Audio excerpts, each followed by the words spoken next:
Olá, turma! Hoje em nossa aula nós vamos abordar os fundamentos da ciência econômica. Para iniciar a nossa aula, vamos ver a definição da palavra economia.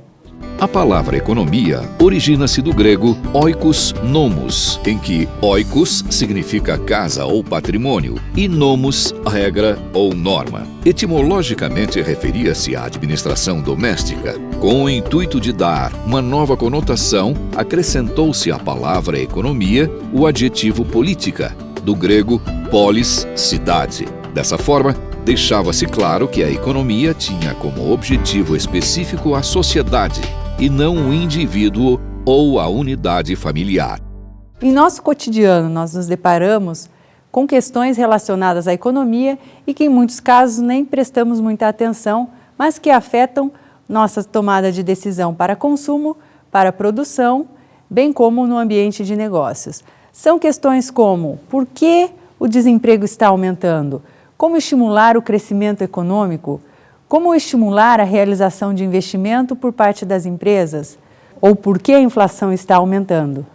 Nem sempre damos as devidas atenções a esse tipo de preocupação, porque na maioria dos casos julgamos que são questões que devem preocupar os fazedores de política econômica e não as pessoas ligadas ao ramo de negócios.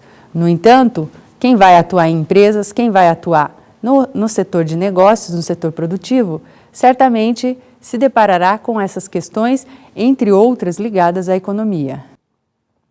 Vamos ver agora o depoimento de um profissional de administração sobre a importância da economia em sua atuação profissional. Com a globalização, os fatores se tornaram muito mais complexos. Então, hoje as decisões, para você tomar a decisão, o número de variáveis envolvidas é muito grande. Envolve a política econômica do próprio país, né? A nível macro, a questão dos juros, a questão da inflação, a questão do crescimento, da recessão, a questão da globalização, o que está acontecendo no mercado mundial, que possa afetar o teu ramo de atividade. E depois, a nível micro, econômico, os próprios fatores internos da empresa e a sua ligação direta com o mercado. Como vocês puderam ver, essa é uma das formas e algumas das preocupações que vocês terão da economia na atividade profissional ou uma das formas de se utilizar a economia na sua atuação profissional. A preocupação da ciência econômica. Você já parou para pensar qual é a preocupação central da ciência econômica? Caso tenha pesquisado, você deve ter encontrado indícios de que a preocupação central é a administração da escassez na sociedade.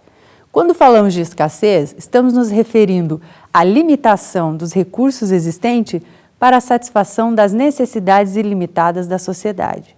Sabemos que as necessidades dos indivíduos são renováveis e são infinitas.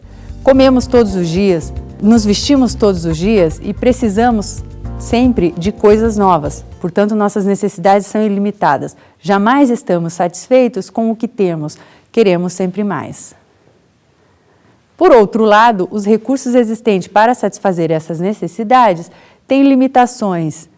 Por exemplo, sabemos que a terra é limitada, a quantidade de pessoas existente para trabalhar na sociedade é limitada. Por outro lado, o tempo para se realizar as atividades produtivas também é limitado. Diante da escassez de recursos e a infinitude de necessidades a serem satisfeitas, precisamos realizar escolha, que implicam em custos de oportunidade. Vamos ver o conceito de custo de oportunidade.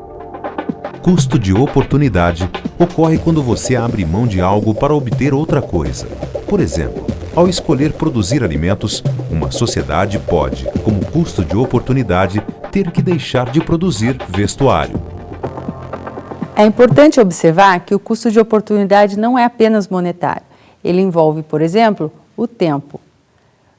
Nós podemos aplicar o conceito de custo de oportunidade em sua vida acadêmica. O custo de oportunidade de você frequentar uma faculdade é o tempo que você deixa de trabalhar ou se divertir para estar na aula.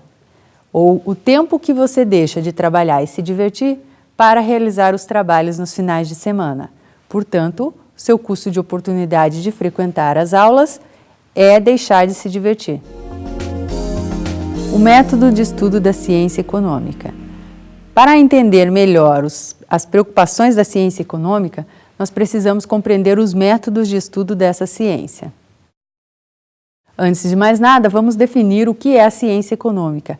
Ela é uma ciência social que utiliza um instrumental matemático e estatístico para desenvolver as suas teorias. Portanto, nós a denominamos como ciência social aplicada. Ela faz parte do ramo das ciências sociais. Vamos ver a definição de ciência social. Ciência social é o conjunto de matérias que estudam o homem em relação ao seu meio físico, cultural e social. Enquanto ciência, a economia precisa desenvolver teorias e comprovar a eficácia dessas teorias para os problemas em que está analisando. Assim como a física, a biologia e a medicina, a economia precisa realizar testes. No entanto, diferentemente dessas ciências aplicadas, a economia não tem laboratórios disponíveis para desenvolver as teorias, para aplicar suas hipóteses. Como então realizar os testes na ciência econômica? Será possível isolar uma parcela da sociedade, realizar testes das teorias desenvolvidas nessa parcela da sociedade? Será possível criar um laboratório de economia? Na realidade, não. Se realizarmos testes em uma parcela da sociedade, quando nós aplicarmos os conceitos e preceitos desenvolvidos na teoria econômica para a sociedade como um todo, os resultados serão diferentes, porque envolve pessoas diferentes, culturas diferentes. Se isolarmos os testes em um laboratório, os resultados também serão diferentes, porque a aplicação da teoria econômica, na realidade, depende da reação que os indivíduos terão.